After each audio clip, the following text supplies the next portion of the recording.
If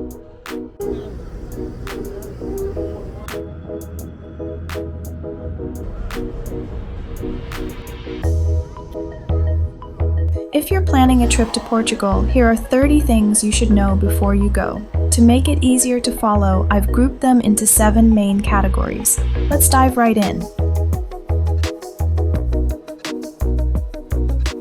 Basic tips on transportation. If you don't have a car, use public transportation to travel between cities.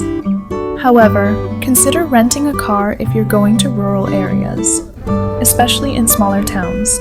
Buses and trains may not run frequently, or you may have to go through various places to reach your destination.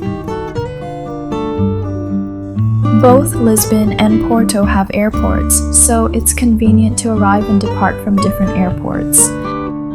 Because the transportation network isn't well developed for vertical travel across the country, it's a good idea to use Lisbon and Porto as bases and travel to local cities from there. Using European LCCs like Ryanair and EasyJet can help reduce costs. It's such a wonderful country that I personally wish there were direct flights from Asia. Avoid the crowded July-August period. Traveling in May, June, or September-October is recommended. The summer season is extremely popular because of the beautiful beaches and activities. But the water temperature isn't very warm, and I envy that.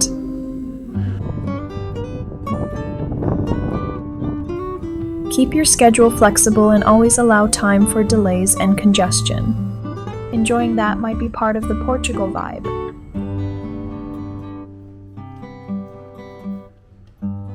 Uber is safer and cheaper than taxis, and you might be charged a higher fare as a tourist. Using the app is recommended. Uber was really cheap. In tourist spots, tuk-tuks can be enjoyed for a price similar to other public transport.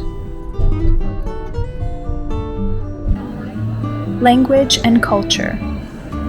Simple Portuguese phrases like "Olá" or "Obrigado" are very appreciated by locals. The locals were always kind. It warmed my heart. Watch out for the relaxed Portuguese time at tourist spots. The moment I called an Uber because the train was 10 minutes late, the train started arriving. Maybe I just assumed too much as a Japanese person, that things come on time. The same goes for restaurants. Bus and train delays are normal. The National Railway, CP, is especially laid back. Tipping culture isn't strong. It's not mandatory. But considering the current situation in Portugal, I felt there was more warmth than in other countries, and I was satisfied with the service. So I gave tips.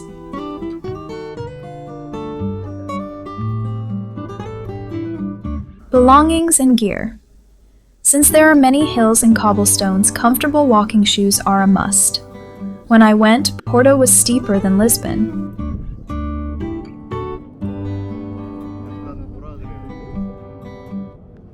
But for every uphill climb, there are plenty of downhill paths too, and during the descent, you can enjoy beautiful views.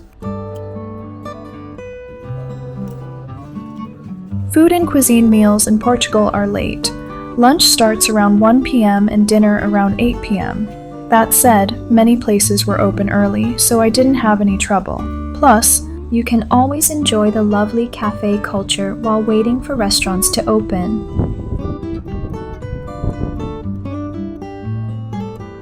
Even if you didn't order them, table charges for olives, bread, etc. may apply. European bread is delicious.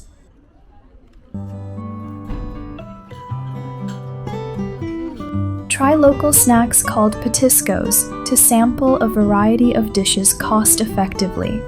They work like aperitifs and are perfect while waiting for your main course.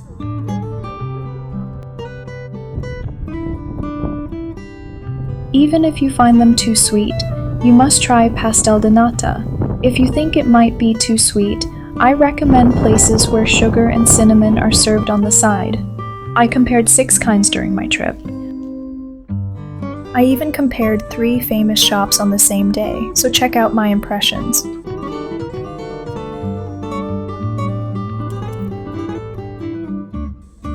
Drink Vinho Verde with meals and port wine for dessert. It's a dream trip for wine lovers. Enjoying seafood and wine like this is happiness.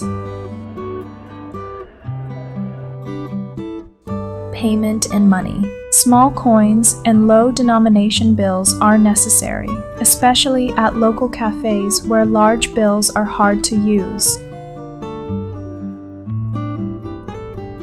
Even in a card-based society, carry some cash. Avoid carrying too much cash by managing wisely. Activities and sightseeing tourist passes, Lisbon card, Porto card, are very worthwhile if you have a solid plan. In Lisbon, it's important to plan how to use the Viva Viagem card for visiting sightseeing spots and museums, but be careful as recent price increases and time limits might make it less cost-effective.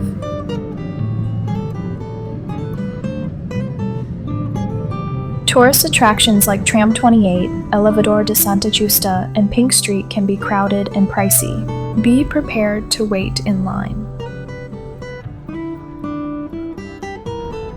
There are many tourist discounts, but some free days like the first Sunday may only be for residents. Make sure to check. Especially for state-run facilities, this is often the case. Don't just rely on the free label. Make sure the place you want to go is really available.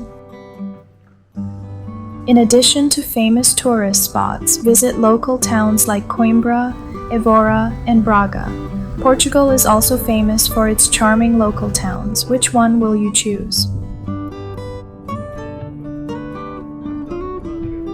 Popular day trip spots like Sintra are better if you stay overnight and aim for early morning or evening. It's recommended as a day trip from Lisbon, but if you arrive around midday, you'll face long queues everywhere.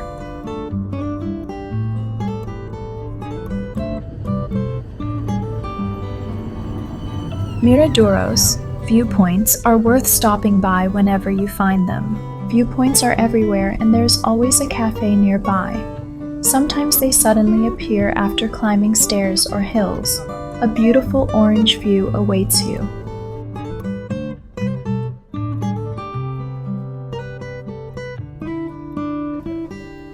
Safety tips: beware of pickpockets and drug solicitors.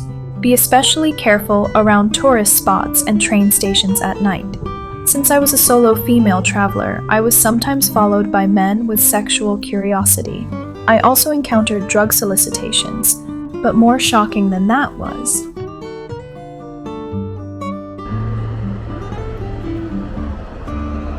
men urinating in public. LOL.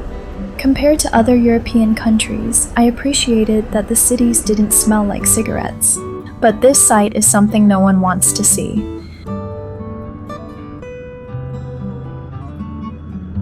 That's it for today's tips on traveling in Portugal. I hope this video helps you feel more prepared and excited for your journey. May your trip be full of beautiful moments, unforgettable experiences, and lots of Pastéis de Nata. Thanks for watching, and if you found this helpful, don't forget to like and subscribe for more travel tips.